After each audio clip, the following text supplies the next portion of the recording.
Hi, I'm Kathleen Gros, and we're here today at Prairie Comics Festival. And today's panel is called Comic Resources for Beginners.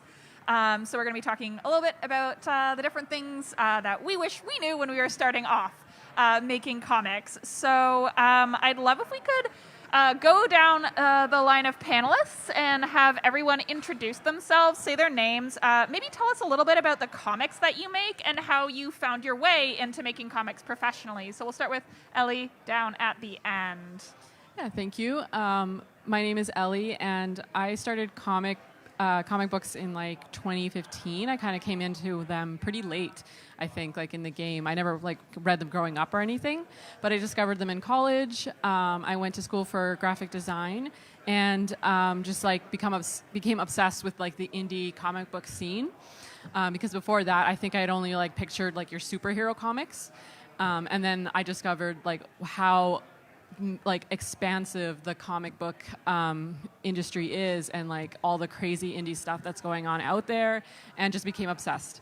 And I did my first graphic novel in school in 2015 or 2016, and then Matt and I teamed up, and he'll let you know a little bit more about him. I'm Matthew Dyck.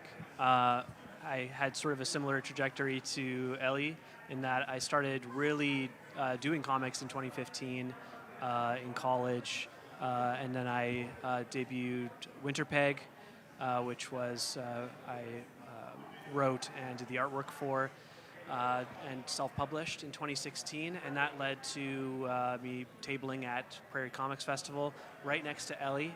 We both saw that each one of us just had one book, so we thought it would be costly and effective to start tabling together. And from that, we really got to know other people in the comics community, and really were amazed by the level of talent that we saw around us. And so, being a collector of old heavy metal magazines, I thought to myself, what would this look like if it was just folks from the Winnipeg community? And what would that look like, and how could we really celebrate the talent that we have here, and maybe make comic book making a bit more accessible for folks as well? So that led to COMRAD debuting issue 6 today. Whoop, whoop. And yeah, really excited to be here. Wait, you're on issue 6 already? Issue 6. Holy cow, that's amazing. COMRAD After Midnight. Oh my gosh. I'll try not to advertise it all day. I am Jamie Isfeld. I've been I'm surprised actually, comic scene since around 2015, 2016. I've been doing comic conventions since well before then, but I had a wonderful reinvigoration of loving comics specifically, and I finally said, I'm going to make my own. And so I now make independently published comics of varying degree of topics and subject matters, but I specifically love making stuff for kids. So that's my big focus. So that's me. Oh, amazing. And I guess I'll give a little background to myself as well. I've been making comics forever, and currently I sort of work in the middle grade audience, which is sort of comics for kids age 9 to 12. So I would love to know from everyone, do you work digitally or traditionally when sort of going through the process of comics? I guess I'll start. I mainly start every comic just not the opposite of digitally. Traditionally. So pencil and paper. Yeah, pencil and paper. A lot of pen. I like working in pens actually, and inking, and then transferring that to my laptop, and then kind of going from there and adding color and vectorizing kind of. So I guess a little bit of both for me. Amazing. And why do you sort of do the hybrid method? What benefits are there for you? I think I'm just not really good at the digital stuff yet, and I'm very I've just gotten used. I like the feel of pen and paper. I love books, and I just like the tactileness, I think, of pen and paper, and but I am excited to explore more digital, because I feel like the potential for color and being able to change that quickly and experiment is really cool. So I'm trying to get more into it, I think. For sure. That's awesome. I feel like so much of the process of illustrating and like drawing is problem solving. Like, ooh, I don't know if I'm good at that, but I need to make it look good, and like figuring out how to do that. Yeah. Matt, how about you? Very much the same. So I'll start with pencil and paper, ink by hand as well, and then scan and then touch up my inks and color digitally, because I love experimenting with color. I would just be far too nervous to try to color traditionally, because I just really love experimenting, trying different things digitally, and that's just the most convenient way to go about it.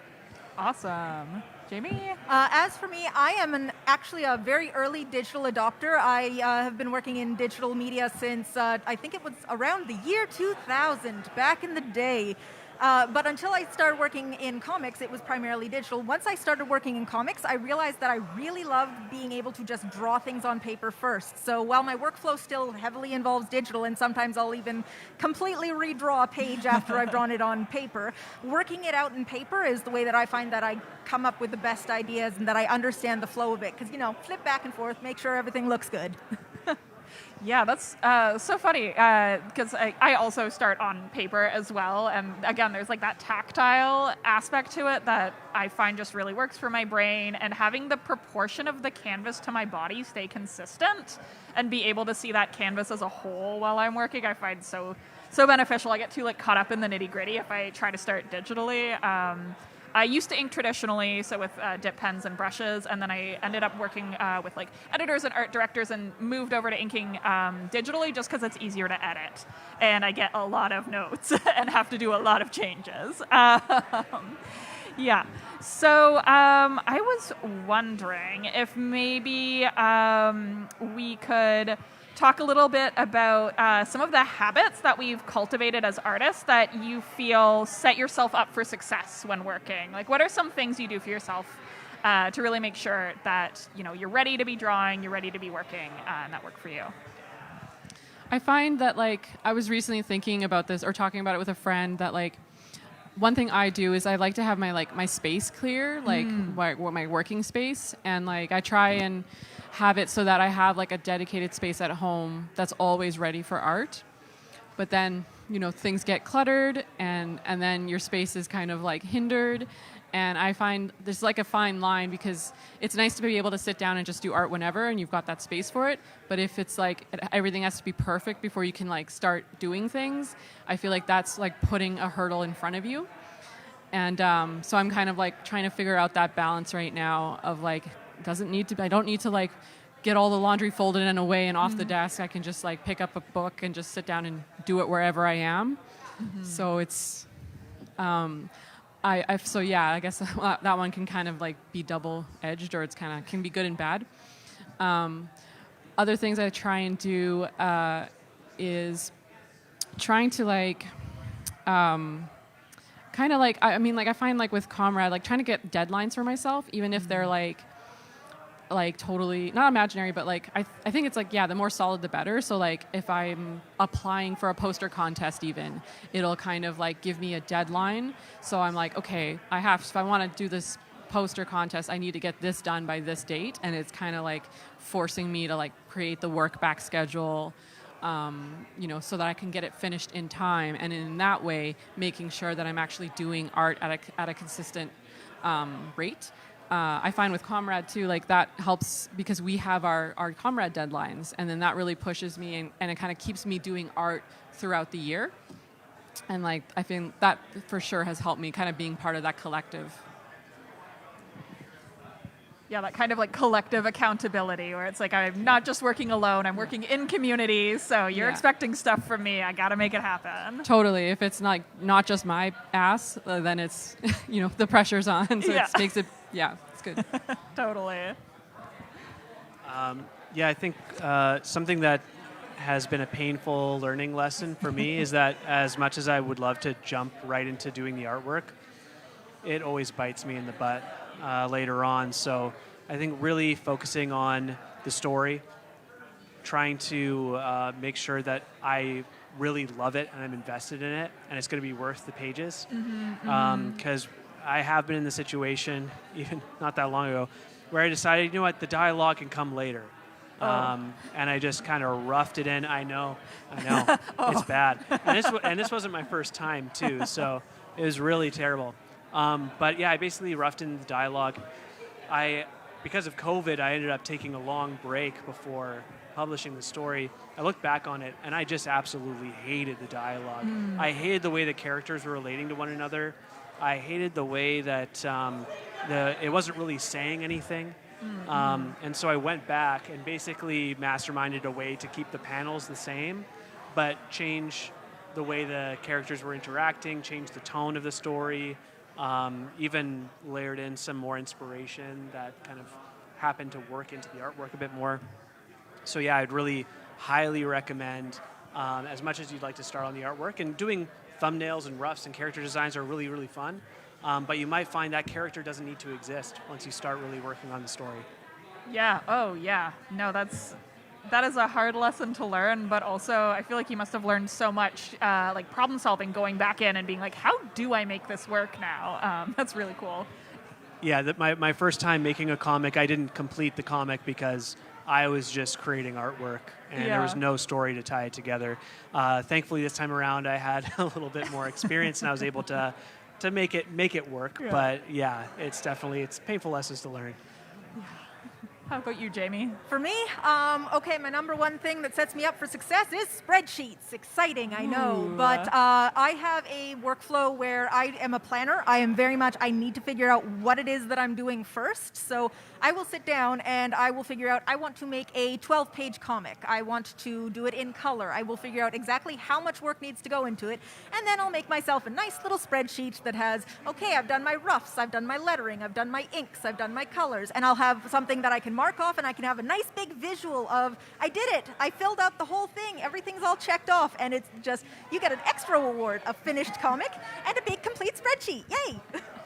Amazing. It sounds like we break down our work very similarly, because I do it like old school on like graph paper, because I like physically coloring in the boxes. Physically coloring it in is so satisfying. I respect this entirely. But yeah, when I'm working on a graphic novel, I had to learn how to hit deadlines in a very specific way, because when you're working on a graphic novel, basically the editor is like, here's your deadline, won't talk to you for 3 months.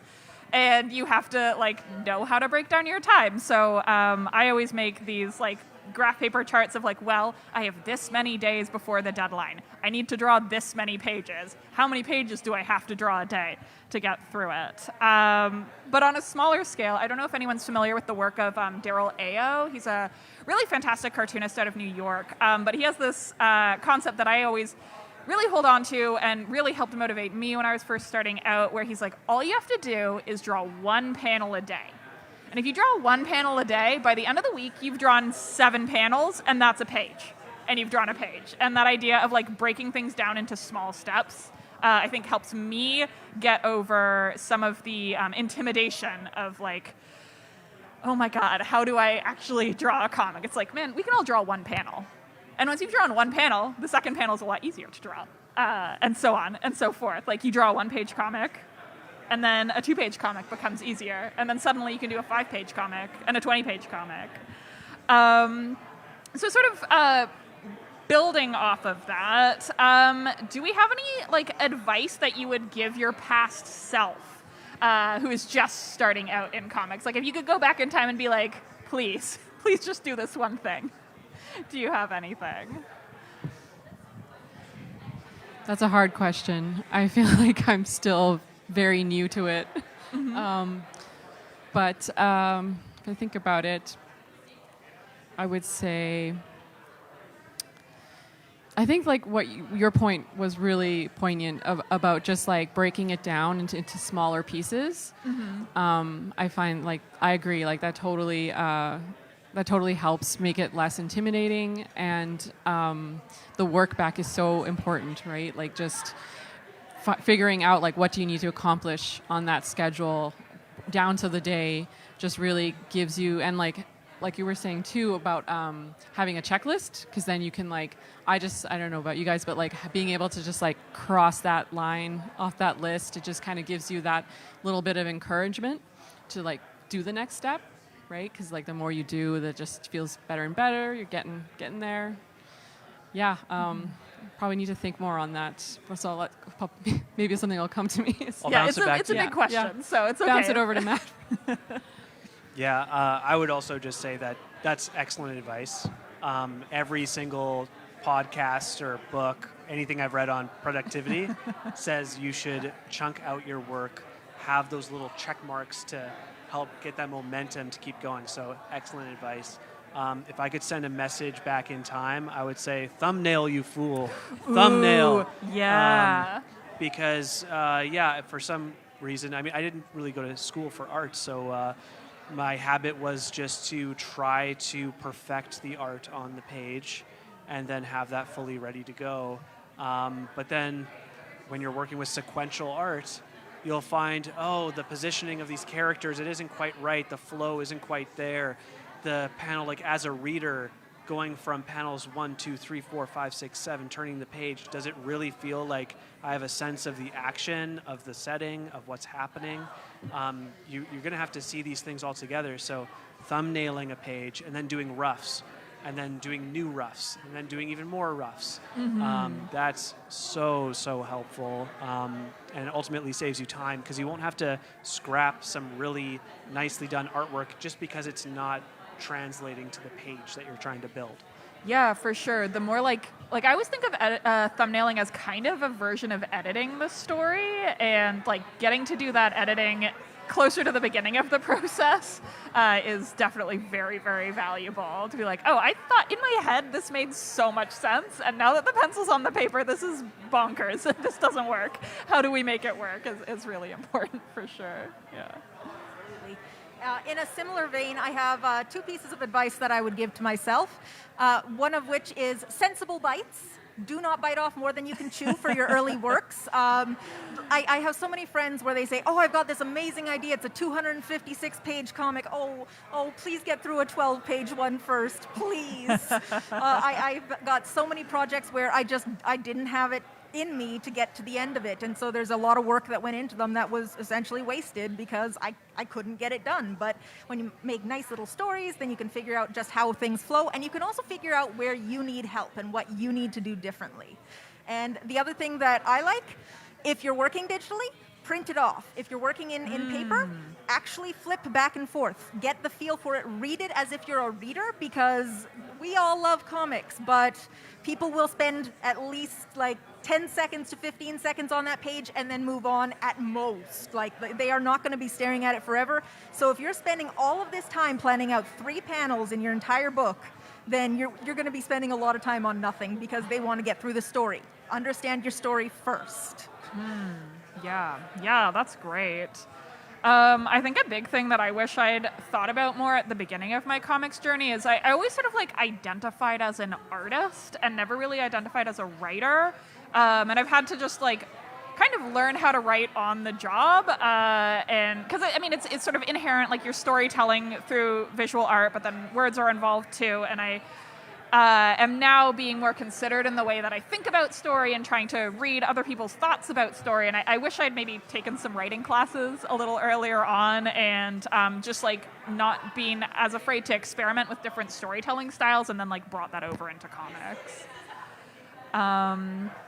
Yeah, I don't know. Comics are great, but also like sometimes I'm like, I wish I'd studied writing a little bit more because I just didn't think of myself as a writer, even though that's what comics is. Like you're writing, you're telling a story. I would love to know if you have sort of like comics are great and it's really wonderful to look at comics for inspiration. But what are places you go outside of comics to sort of like get inspired when you're trying to create something? Like everywhere, movies, shows, friends. Like I've had like text conversations with friends where I'm like, this would be a hilarious comic because I personally think me and my friends are hilarious. But like just everywhere, right? Like definitely like other art forms, like I guess like saying movies, other books. And just artwork, pieces of artwork. Sometimes like it'll be like a really pretty day. Like I remember one day that was like the sky was like kind of like an aqua green and then moon was out or the sun was out, but it was like this like neon pink kind of orange color, and I was like, oh, that's gorgeous. Like that would be beautiful in like a comic. So just kind of, I guess just I feel like always having that kind of lens and like kind of just in the background and like seeing things through that lens of like just finding the like cute story and cute moments in life. I feel like it's helpful for when you go down to like start something on a page, but then also it's kind of like, I saw it on TikTok where it's like called glimmers, where you're like looking for the beautiful things kind of in the world and picking them out. And I kind of really like that because it kind of serves two purposes in that way. Yeah, I would say definitely films for sure. I sometimes when I talk about making comics, I tell people like, if you're making a comic, you have to be the writer, director, editor, makeup, wardrobe, lighting. You're taking on every role of a film crew in order to build the world. So I definitely find a lot of inspiration in that.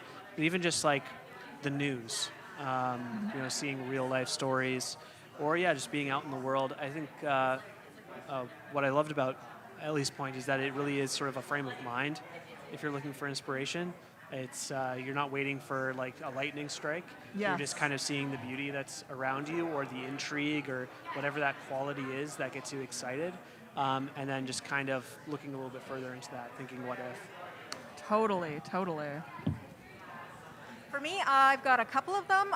Fashion. I absolutely adore fashion personally, and the kinds of characters that you can come up with looking at a runway just will blow your mind. Just take a look and see, oh wow, that's a spunky type. That's a sporty person right there. Oh, that's really elegant. I know exactly what kind of character I would want to convey with that. So that's one of them.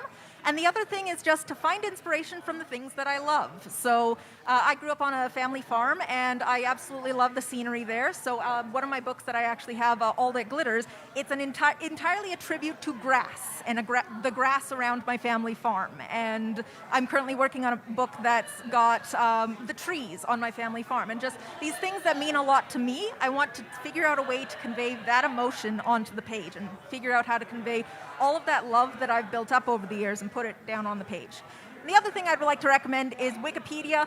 The world is fascinating. Please just go and wiki binge for about 5 hours. You will come up with the best stories that way.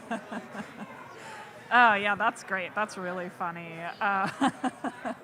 Yeah, Wikipedia. Sometimes you end up down a rabbit hole at 2 a.m. and you're like, I don't know how I got here, but my life is different now.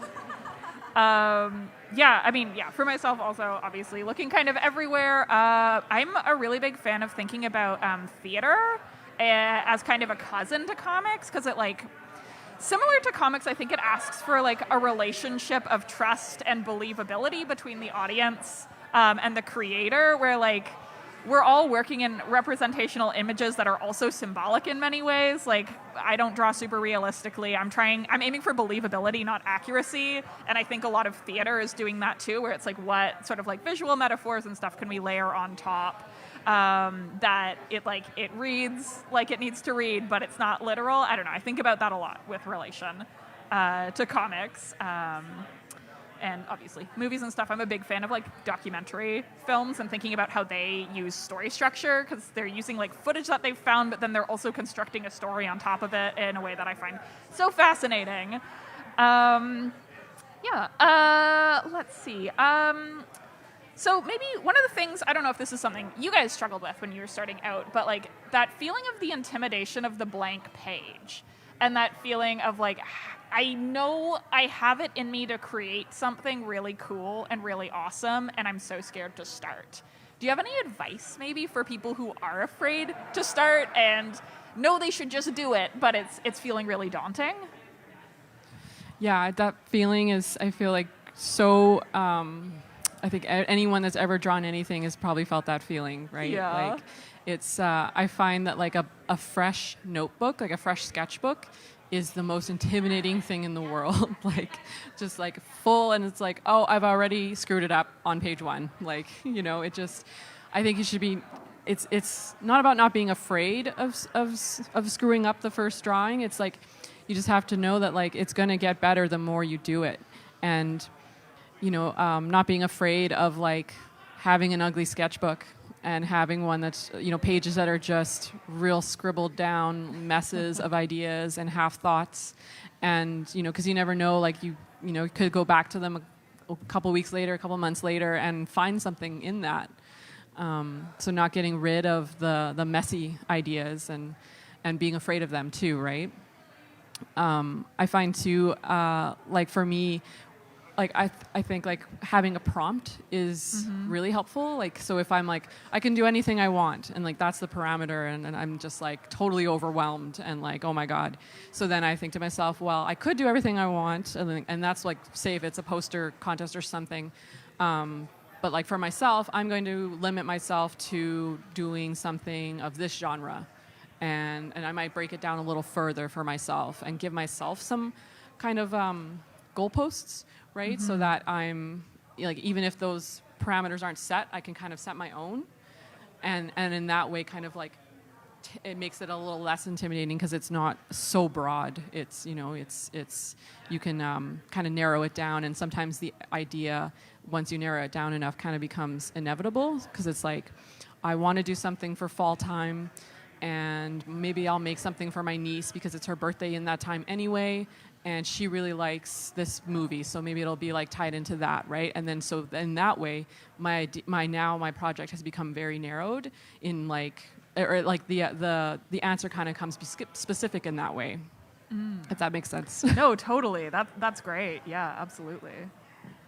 Yeah, that's great advice. I have two pieces of advice. So the first one comes from Jordan Peele, who says, follow the fun.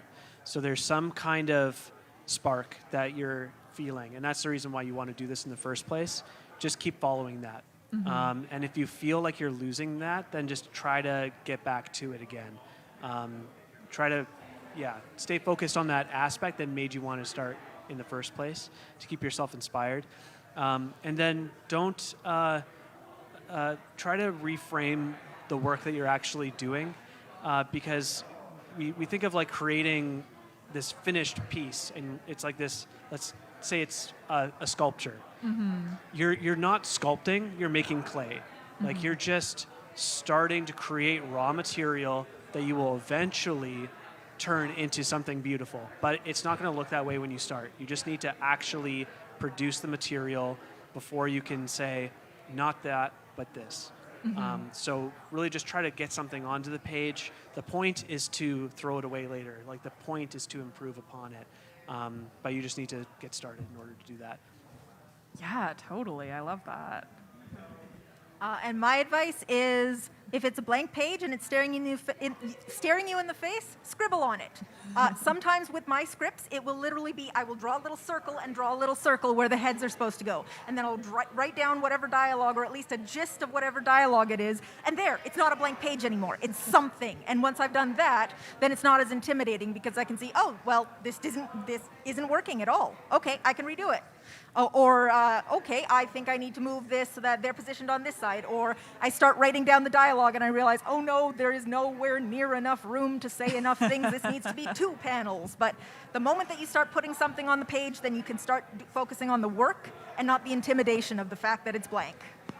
Oh, totally. I don't know if you're familiar with, if anyone's read Linda Barry's Making Comics. It's a really fun text. She's maybe one of my favorite people to look to for like thinking about creativity, and I really recommend checking out her Making Comics, or even What It Is a book that she did several years ago that is full of just sort of creative prompts to get you thinking about storytelling and expressing yourself in a really fun way. But she has this exercise where the first thing she gets you to do is draw a big X on the page, because now the page is ruined and you can put whatever you want on it. So it's like just, underscoring what you were saying, which I think is great. Like, make that page unprecious, and then you'll be able to do something with it. I sometimes get stuck in like the inertia of just not wanting to do something. And one of the things I've found helpful is just being like, I'm going to put on one podcast and I'm just going to do whatever I need to do for the duration of that one episode, or like an album, and be like, this album plays in 30 minutes. I'm just going to put on this album and listen to it all the way through. And that's the only thing I have to do while it's going is just like draw this thing or whatever, and then by the end usually I'm like, oh, maybe I could do a little bit more. And now I've tricked myself into being, someone making art right now or whatever. But yeah, putting those limitations of like, I don't have to draw forever. I just have to draw for like 30 minutes and we're good. Okay, maybe sort of like the opposite of useful advice, but have you ever been given a piece of advice that you like didn't find useful, that maybe is useful to other people but didn't necessarily serve you on your artistic journey? Yeah. First, can I go first? Okay. So back when I was younger and working at selling stuff at Comic Cons, somebody looked at my work and they said, well, you'll never work for Marvel that way. Worst advice ever. I don't want to work for Marvel. I want to draw cool kids comics. I want to make stuff that would be exciting to little kids. So just because somebody comes up to you and they start trash talking your work or they start trying to intimidate you in some way, you don't have to listen to them, because what they think your goals are and what you think your goals are two very different things. Who wants to work for Marvel? I want to make stuff for kids. I want to make stuff for Scholastic and First Second Books. Those are the publishers that I want to appeal to. Totally. It's so important to like know your goal and what your like creative voice is trying to do. Because especially like I feel like the older I get, the more I understand that we're all like living our separate little lives in our separate little points of views. And sometimes I can think something is incredible and someone else will be like, ugh, barf, garbage. I was like pitching a book for a while and would see the responses from different publishers, and it really brought that home where like one publisher would be like, love the art, hate the story, and then another publisher would be like, love the story, hate the art. And I was like, oh yeah, everyone just has their take on something, and you get to take that how you like. Either of you have anything? Yeah, just jumping on that as well, like same thing, like just having different critiques done on my art like early on. I had some art that was a little bit more risque, and then somebody called it like pornography. And then I had a guy one time say, and I don't think he meant it in a nice way, but like that because I had a zine that was very like fragmented and like pieces of things, and he's kind of called me, he's like, you're very nihilistic, aren't you? And I was like, well, I've never really thought of it that way. I kind of thought of it more of like a collage of images, and like, so like we had very different takes on it. And so yeah, like art is so subjective, so like don't take any negative feedback that you get to heart. So just reinforcing that same point. I feel like if you're putting stuff out there, people are going to have opinions on it. And, if you're offending some people, like as long as it's not hateful or anything, like, I mean, like it means that you're saying something, and, it can be a good thing, right? So. There are some like books that have stuck in my mind forever where I'm like, I didn't like this book, but I'm thinking about it. Like it's making me think about like various things or like how I would respond to it or whatever. Yeah. I think kind of along the same lines of both of you. I think people are very quick to try and define whatever it is you're doing and try to place you into some kind of genre, some kind of box, some kind of comparison to another artist, figure out what your inspiration is. And it really doesn't matter at the end of the day. It's what you're wanting to do, what kind of impression you want to leave on the reader. If you want to make comics where people are completely out of proportion, physics doesn't apply, perspective is totally off, then yeah, do it. Like, do it, because you might be the only person who's willing to do it and ready to do it. Yeah. Don't, and that's what makes comics beautiful in the first place, is that you can create the entire world, the entire universe, all by yourself with very limited materials. As soon as people start imposing their own tastes onto your work, like my taste is right, your taste is wrong, just ignore them. Just keep following the fun, do what you want to do. Yeah, for sure. Yeah, I feel like all advice is like, take what you can, take what serves you, leave the rest. I always think of, I'm also very biased in that I like don't try to be like technically accurate with most of the things that I'm drawing, but I'm a big fan of expression and believability over getting too bogged down in the details of accuracy. You want to be accurate to a certain extent, as long as it's not impeding the flow of the story, but that expression is what's going to bring people back over and over again and make them feel so deeply. I guess sort of building on this a little bit, because kind of what we've been saying is sort of like knowing your goals or like knowing who you are as an artist is really important. How would you in this moment define your goals with the art that you're making right now? Like, what are you trying to say as artists? I think it's twofold for myself. Like with Matt and I's project and COMRAD, I think like the main thing like with that project is just inclusivity and like trying to make comic book making and publishing more accessible. So that's huge for us, and bringing comics to from Winnipeg and like lifting up Winnipeg artists as well. Like that's definitely the focus for there. And the art, when it comes to my personal art and anything I've contributed to COMRAD, like I identify as like a queer feminist mixed race kid from like a little rural town, and so I have very many like I feel like that those things all inspire me.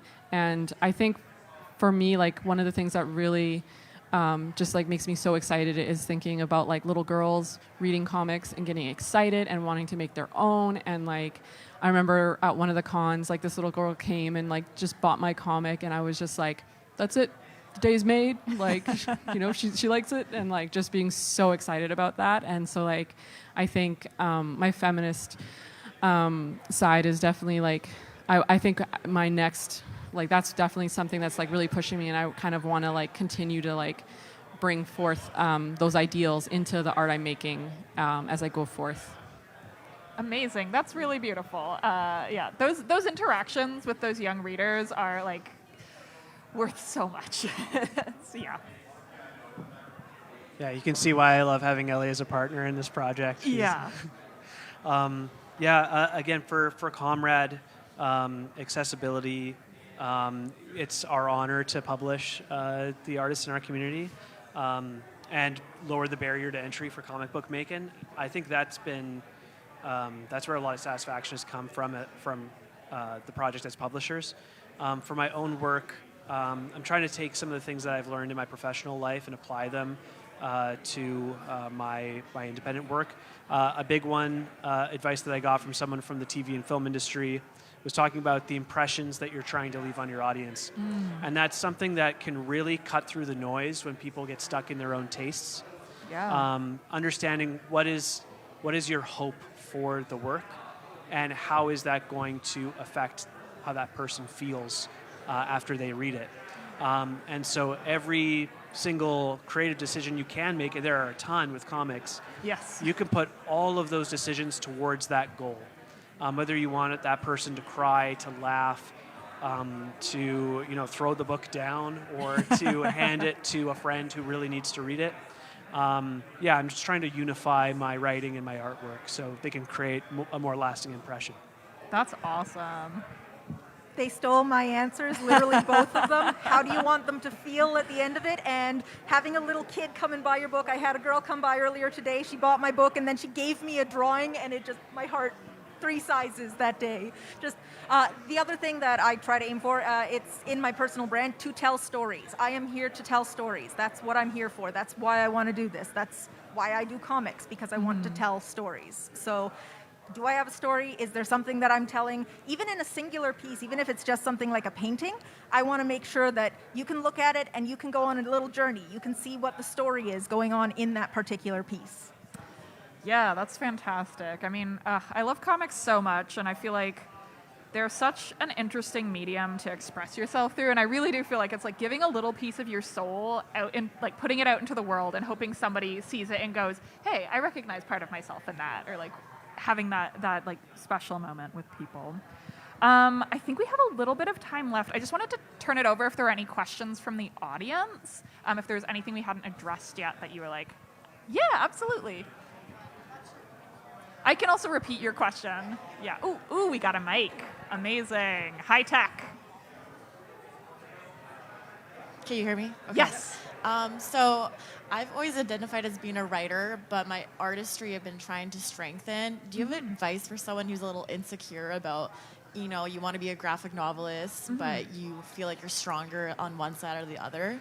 Ooh, this is such a good question, and I'm gonna jump right in because I have like so many thoughts on this. But I think that good writing will save like maybe weaker art every single time, because like that's what's gonna carry the story through, is all of that like nuance and depth and heart that you're putting into your writing. And one of the things I love about comics is that like there's such a broad spectrum of how you can draw to express yourself. Like no one can draw like you can, even if maybe it's not to the technical ability that you wish it was, but like no one can draw like you can. That is a unique thing coming from your hand, and that's so important. And there are so many cartoonists who work on such a broad scale. Like XKCD was a very popular science webcomic. It's stick figures. Yeah. You know, you don't get more basic than that, and still it's incredibly popular. He manages to communicate so much through that. You know, I really love the Wendy series, and that again is like maybe sometimes classified as like a more I hate this term, but like naive style. But it's like he's going for expression, and he's going for like interesting drawings, and they're wild, and his lettering is wild, and it's so great. So like don't worry too much. Just like have fun, get it out on the paper. It doesn't have to be perfect. It just has to be yours. And it's going to be really great. Yeah, I don't know if anyone has anything else to add to that. That was basically going to be my advice, is do it anyway. If it's not what you want it to be, if it's not perfect, do it anyway. At the end of what you've done, you will be a different person than when you started. Go ahead. There you go. And then just, in the same, like, just to add on, and then, like, look for expressionist artists, right? Mm-hmm. Like, look for styles that are complementary to yours, right? To just give you that extra inspiration. Ooh. Yeah, I'm kind of in a similar boat. Like, I think when I'm working on a single piece of artwork, I've got so much time to really, like, put in the detail. Then when it comes to making a comic book or a graphic novel, it's like you're staring down the barrel of thousands of panels and maybe hundreds of pages. And that's where it can really feel like really intimidating. And I just really have to say, like, you could have a hyper-realistic piece of artwork in a comic, or you could have stick figures. The stick figures could be better. Yep. The stick figures could be much, much better. They could be as you more said, expressive. They could be more expressive. They could work with the dialogue so much better, with the tone of the story so much better. You could have someone laughing so much harder at stick figures than this beautiful, hyper-realistic drawing. So I think it really comes down to what kind of story you want to tell. Yeah. And if you do find, like, my story will work best with really great artwork, and I want to create that great artwork, then just, you can start with the fundamentals, anatomy and perspective and all Draw of those hands. really important all the things. hands, yeah. Least favorite. You can do that. But for me, I feel like I'm trying to draw back my art style. I'm like taking pictures of the safety card that you see in the airplane. Iconic. I'm looking at that. Like Sabrina by Nick Dernasso was a really effective comic that kind of broke me a little bit because it's such a deceptively simple art style, but the story that he's telling was deeply effective and something that just haunts me. And part of the reason for that is the simple art style that he chose and the way that his writing and the art style work together. So, yeah. Thank you. That's great advice. And one more thing is just that you can't get worse at drawing by making comics. Like it makes you put in the practice in a really fun way. Where like, a one-page comic, that's 5 individual drawings. That's 5 completed drawings. You just got better. Like that's a good point. No one gets worse at comics by continuing to make them. Yeah. Thank you. Any other questions from the audience? No? Okay. Sweet. Well then maybe I think we're like just about at 45 minutes-ish. So let me see if I have one final question here that we can like wrap up on. Actually I wanted to say, because we're in this like amazing community space today, I know for myself, like I'm not from here, I'm from Vancouver, but building a comics community and fostering a comics community there has been like so beneficial to my career and my well-being as an artist. Do you guys have any tips about like how to create community around yourself as an artist starting out, or like finding your way into community? Do you have any thoughts on that? contact us. Contact COMRAD. We're always looking for artists. One of our things is we want to kind of build out our community portion of our project more. So like some kind of a space, like maybe a Discord, where we can actually have more collaboration between the artists in each issue. So artists can talk to each other and give each other feedback. I know when I was in school, that was one of the things that I miss now still, is like having a little community of other artists to like show my work and just like, you know, get that feedback right away. The Winnipeg comic community is so encouraging. Like that's really, like, Matt and I were just so inspired by it, and like COMRAD is something we started so that we could give back to that community. And yeah, just hit us up. Like, yeah, we'd love to have you. Yeah, I would say Ellie and I found community by just trying to, you know, be that person with the one book on a 6-foot table, with not much to show, but we did it. We showed up. We had our pathetic little tables beside one another, but then we found one another and started tabling together, and suddenly our table looked a lot better, and we just kind of kept progressing that way, and we met so many artists that way. So I think, you know, there's definitely, and not to be harsh, but there's sometimes those folks who come to events and they say, well, I've got a great story. I've got a great story in my head. I've got, you know, great artwork I'm not willing to show others. You have to take that first step, and the community will be there. Like, we will find you, we will pick you up, but you've got to, you know, take that first courageous step to show that this is something that you want to be a part of. Yeah, that's awesome. Yeah. You are in the right place. This event is the perfect place to meet all of the best comics people in Winnipeg, and it makes me so happy just walking into this room and seeing all these amazing books on the table. This is a place where you're going to find people who want to write stories, who want to make comics, and making sure that you go to the right places, it makes a big difference. So go to festivals, don't go to conventions necessarily. Like, go to conventions, go everywhere if you can. If you can afford it, go to every event that you can and find your people. But the other thing is that the internet exists. You can build a really positive community out of a whole bunch of random strangers who like one thing. I have an amazing Discord that I belong to that was all pulled together because of a like of one thing. And now we have mentors in the community. We have competitions. We have art exchanges. There's projects that have come about. So just try and find people who you can connect with, and then build from there. You can't necessarily always have something perfect to begin with, but you can build that too if you make. If you have the idea to. That's awesome. I love all of those answers. I sometimes get very scared to talk to people because I'm a little shy, but I've learned that you just say hi to people, and they're actually pretty cool at like small press and comic shows like this. Well, thank you to our panelists for participating today. Maybe we can say names once again, and then where to find us during the show, because, you know, COMRAD's got some great work. Jamie's got some great work. We want to make sure we're, you know, supporting and checking out everyone's comics. So we'll just start down with Ellie. Yeah, again, I'm Hely Schumann, and I'm part of COMRAD with Matt. And you won't miss us because we're literally as you leave at the exit. So we're right there. Can't miss us.